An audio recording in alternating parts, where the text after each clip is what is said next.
Ladies and gentlemen, the Ambassador and the Consul General, representative of the U.S. government, my colleagues, members of the media, and distinguished ladies and gentlemen. My name, I believe some of you know, is Elumelu. I'm the founder of the Elumelu Foundation and the chairman of SOD. I'm delighted to be here today to join in welcoming the Honorable Penny Pritzker, the U.S. Secretary of Commerce, for what is a very special, perhaps even historic visit to Nigeria at a time like this. There's a clear evidence that Nigeria has a strong relationship with America. America buys more of our oil than any other country. Many of our citizens have pursued higher education and professional careers in the U.S. We have collaborated on numerous peacekeeping initiatives with the U.S. We have a U.S.-Nigeria Binational Commission. Even as we speak, as most of you know, the U.S. military is lending us their expertise to help recover our precious daughters from the hands of violent outlaws. We have also been visited in the past few years by various secretaries of state and members of Congress, and in fact, presidents of the United States of America. And when such senior officials visit us, it says, your country is important to us, and you are our friend. And indeed, we know that we love America in Nigeria.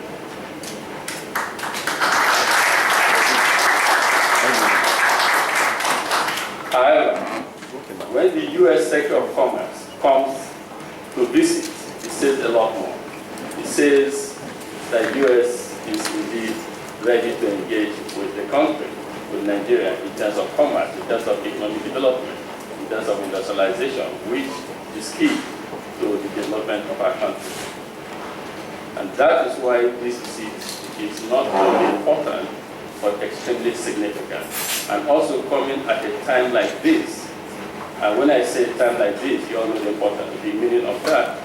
It means a lot more to us Nigerians. So it's much more than a visit by a U.S. official to Nigeria.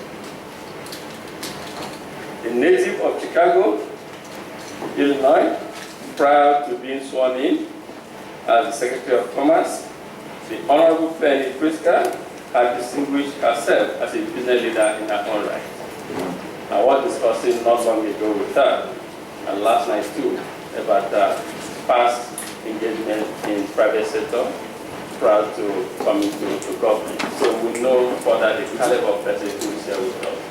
Not just a government official, but somebody who has been at the other end as a private sector person and now leading a dedication to Nigeria at a time like this is quite telling for us. And I hope we take advantage of this visit. As an entrepreneur myself, I'm particularly happy to learn that we both have similar business interests.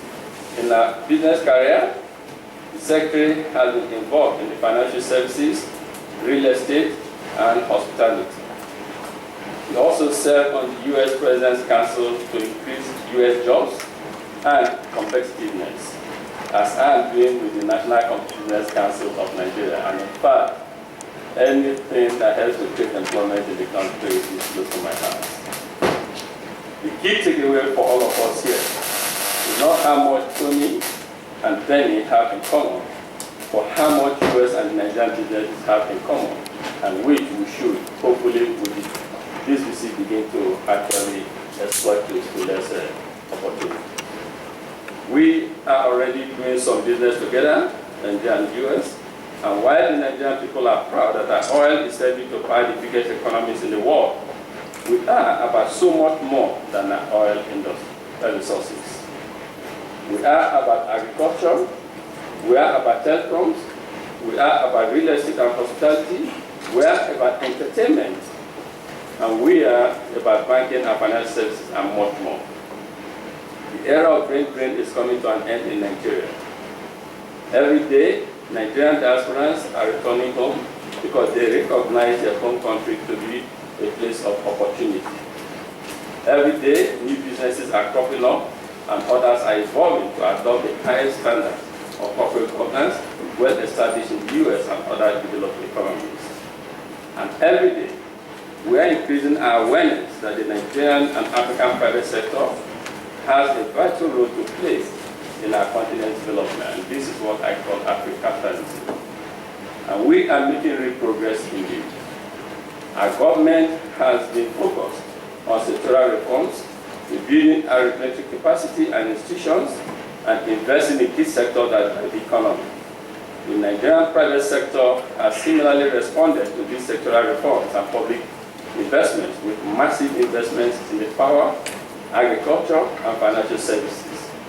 Next, we will tackle the manufacturing sector, which is just 5% of our national economy. So there's a lot of room for growth and improvement. We need investors and partners and technical expertise to develop our supply chains, infrastructure, and workforce skills. And American firms accomplish this and gain significant values as well for themselves. This is why this visit is not only important, but also strategic at this point in time. And it's why I want to urge our business visitors accompanying the Secretary not to be deterred by the negative press reports I hear coming out of Nigeria, especially at a time like this. And I'd like to thank you actually on behalf of every Nigerian, especially the Nigerian private sector, for choosing and daring to visit us at a time like this. We intend to march on towards prosperity and want you to come on this journey with us. And together, we can grow Nigeria's economy while helping U.S. economic recovery. And growing Nigeria's economy is what will ultimately reduce poverty and drive away what we have seen in recent times away from our system. It will help us to create jobs and help us also to drive prosperity and economic growth, which appear to have lacked in some areas. As a symbol of our determination to move forward, and for the African private sector to take a leadership role in the affairs of our people, I'm pleased to say that the African private sector leaders met recently and articulated their views, which at some point we'll be sharing with the American leadership. And I believe that will further drive this kind of collaboration and partnership that we're witnessing today. I'll finish by saying, Secretary Pritzker, thank you for your faith and friendship.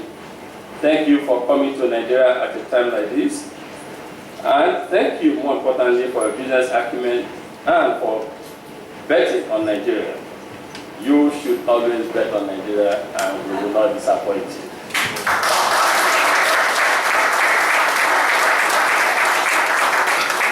I know we're all looking forward to hearing Secretary Pritzker. So without wasting your time, I shall call on her to tell us about Nigeria.